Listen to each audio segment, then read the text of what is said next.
দাঁড়াও, এত ব্যস্ত হচ্ছ কেন? বলটন, বলটন, নিয়ে আয় ওটাকে।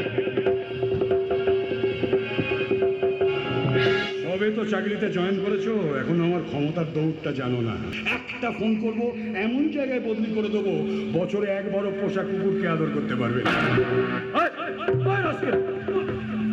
দাদা, এত সুন্দর মুখটা বেঁধে রেখেছিস, বল বল।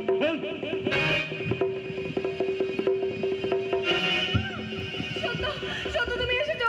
এই জানোয়ারটা আমাকে ভয় দেখে আমাকে যে এক্সপোজার ছবি তুলেছিল, আমি ডিলিট করে দিতে বলেছিলাম বলে আমাকে এখানে আটকে রেখেছো। না না না, একদম ভুল করে ও ভুলটা করো না। তুমি একটা গুলি চালালে সরকারকে হিসেব দিতে হবে। আমি বেহিসাবি গুলি চালিয়ে তোমার বয়স সুন্দর শরীরটা ঝাঁঝা করে দিলেও কেউ কিচ্ছু করতে পারবে না। হ্যাঁ বলটন, ওঠার থেকে গুলো নিয়ে নে। হ্যালো বাবু, খুব তো রব দেখাচ্ছিলে, ভুলে গিয়েছিলে আমি ক্ষমতায় বীর, মুখে ক্ষীর, নাম আমার প্রণব। বাবা, এ তো ভিজে মুড়ির মতন চুপসে গেছে। ধর্মকে বলে জানো, ধর্ম হচ্ছে সেই আফিম যা খাইয়ে গোটা দেশটাকে নেশায় বুট করে নিজের স্বার্থ গুছিয়ে নেওয়া যায়, তাকেই বলে ধর্ম। তাই যা, ওদের দুটোকে তেতুল তারা 6 নম্বর গোডাউনে আটকে রাখি।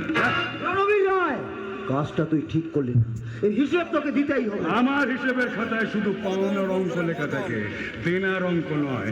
যা, এবার বাকি জীবনটা পচে মর।